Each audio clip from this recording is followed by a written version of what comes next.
اعوذ باللہ من الشیطان الرجیم، بسم اللہ الرحمن الرحیم۔ تمام دیکھنے اور سننے والوں کو خوش آمدید۔ شام گہری ہو رہی ہے اور ایسے میں مزید سفر جاری رکھنا مشکل نظر آ رہا ہے۔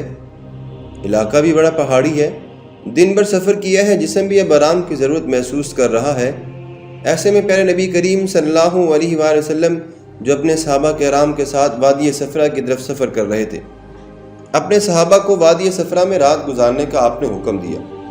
صحابہ کرام رضی اللہ تعالیٰ عنہ نے نبی کریم صلی اللہ علیہ وآلہ وسلم کے حکم کی تعمیل کی اور رات گزارنے کے انتظامات ہونے لگے۔ موسم خوشگوار تھا، ٹھنڈی ٹھنڈی ہوائیں چل رہی تھیں، لیکن اس ہوا میں بڑی تیز خوشبو آ رہی تھی۔ صحابہ کرام رضی اللہ تعالیٰ عنہ نے نبی کریم صلی اللہ علیہ وسلم کی خدمت میں حاضر ہو کر پوچھا، یا رسول اللہ صلی اللہ علیہ وسلم، کہیں سے بڑی تیز خوشبو آ رہی ہے جس سے ہمارا دل و دماغ بڑا معطر ہو چکا ہے۔ پیارے نبی کریم صلی اللہ علیہ وسلم نے فرمایا، ابو معاویہ کی قبر کے یہاں ہوتے ہوئے تمہیں حیرت کیوں ہے؟ ابو معاویہ جن کی قبر وادی صفرا میں ہونے کی وجہ سے بڑی تیز خوشبو آ رہی تھی، سیدنا حضرت عبیدہ بن حارث رضی اللہ تعالیٰ عنہ ان میں سے تھے جنہوں نے غزوہ بدر میں شہادت پائی تھی۔ حضرت عبیدہ رضی اللہ تعالیٰ عنہ بن حارث کی کنیت ابو معاویہ بھی تھی اور ابو الحارث بھی تھی۔ آپ پیارے نبی کریم صلی اللہ علیہ وسلم کے پردادا ہاشم بن عبد مناف کے بھائی مطلب یا عبد المطلب کے پوتے تھے۔ اس لحاظ سے آپ رضی اللہ تعالیٰ عنہ نبی کریم صلی اللہ علیہ وسلم کے چاچا ہوئے اور پیارے نبی کریم صلی اللہ علیہ وسلم سے عمر میں 10 سال بڑے بھی تھے۔ جس وقت نبوت کا آغاز ہوا، آپ جوانی سے بڑھاپے میں داخل ہو رہے تھے، لیکن آپ نے جوانوں کے ساتھ جوش کے وقت اسلام قبول کیا۔ جب اسلام کا نام لینا اپنے آپ کو آگ میں ڈالنے کے برابر ہوتا تھا، تب آپ نے اسلام قبول کر لیا۔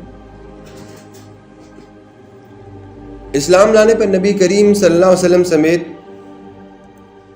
جہاں باقی دوسرے مسلمانوں کو تکالیف پہنچائیں گی، وہاں آپ پر بھی بے حد ظلم و ستم ڈھائے گئے، مگر آپ پوری ہمت سے اسلام پر قائم رہے۔ جب نبی کریم صلی اللہ علیہ وسلم نے کفار کے مظالم سے بچنے کے لیے اپنے صحابہ کے ساتھ حضرت ارقم رضی اللہ تعالیٰ عنہ بن ابی ارقم رضی اللہ تعالیٰ عنہ کے مکان دار الارقم میں پناہ لی، تو ان ساتھیوں میں حضرت عبیدہ رضی اللہ تعالیٰ عنہ بھی شامل تھے۔ اس کے کچھ عرصے بعد مزید ظلم و ستم بڑھنے کی وجہ سے نبی کریم صلی اللہ علیہ وسلم حضرت ابو طالب کے خاندان کے ساتھ مل کر تمام کے تمام ایک گھاٹی میں چلے گئے۔ یہ وقت مسلمانوں کی شدید تکلیف کا وقت تھا، ان کے پاس کھانے کو بھی کچھ نہ تھا، بچے بھوکے پیاس سے مر رہے تھے، تڑپ کر روتے تھے، جن کی آواز سن کر کفار خوش ہوتے تھے۔ یہ وقت مسلمانوں نے بڑی تنگی میں، بڑی گھاٹی میں اور بڑی مشکلات میں گزارا، جسے شب ابی طالب کے نام سے بھی موسوم کیا جاتا ہے۔ 3 سال اس میں رہے اور اس مشکل وقت میں حضرت ابو عبیدہ بن حارث رضی اللہ تعالیٰ عنہ نبی کریم صلی اللہ علیہ وسلم کے ساتھ پورے حوصلے اور ہمت سے ڈٹے رہے۔ 3 سال بعد جب قریش کے چند سرداروں کو رحم آیا تو مسلمان گھاٹی سے باہر آئے۔ کچھ عرصے بعد پیارے نبی کریم صلی اللہ علیہ وسلم نے مدینہ کی طرف مسلمانوں کو ہجرت کا حکم دیا اور خود بھی ہجرت کی۔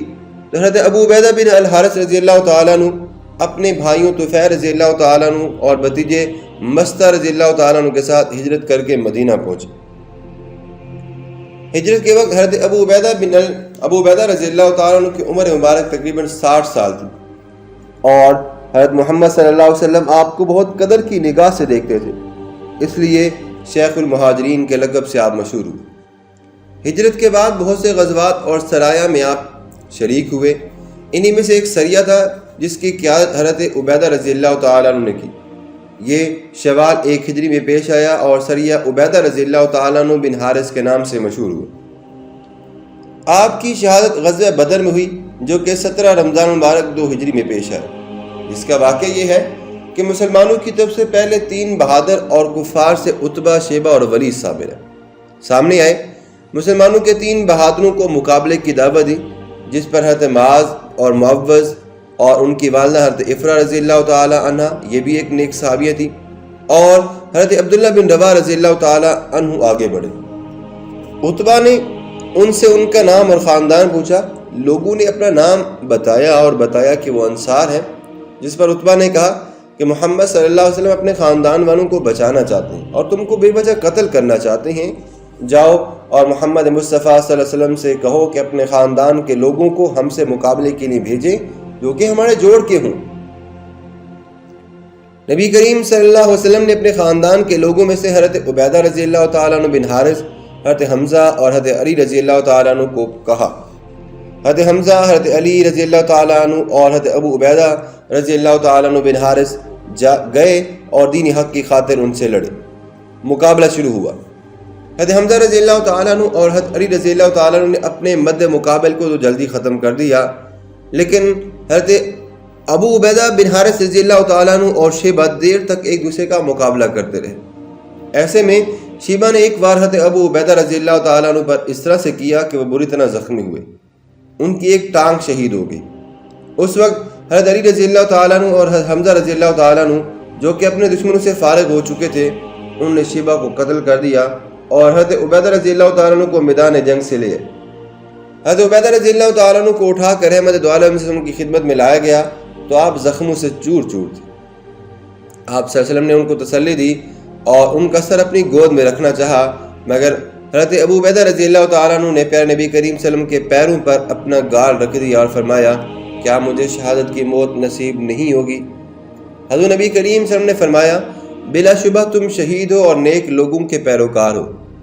پیارے نبی کریم صلی اللہ علیہ وسلم کا یہ ارشاد سن کر حضرت عبیدہ رضی اللہ تعالیٰ عنہ کا چہرہ خوشی سے چمک اٹھا اور انہوں نے کہا، اگر آج ابو طالب زندہ ہوتے اور مجھے اس حالت میں دیکھتے تو ان کو یقین ہو جاتا کہ میں ان کے قول کا کس قدر حقدار ہوں کہ ہم نبی کریم صلی اللہ علیہ وسلم کی حفاظت کریں گے، یہاں تک کہ ان کے ارد گرد جانیں بھی دے دیں گے۔ اس کے بعد مدینہ جاتے ہوئے حضرت عبیدہ رضی اللہ تعالیٰ عنہ کی شہادت وادی صفرا کے قریب ہو گئی اور انہیں وادی صفرا میں ہی دفن کر دیا گیا، جس کی وجہ سے وہ پوری وادی تیز خوشبو سے معطر رہتی تھی۔ شہادت کے وقت آپ کی عمر مبارک 63 سال تھی۔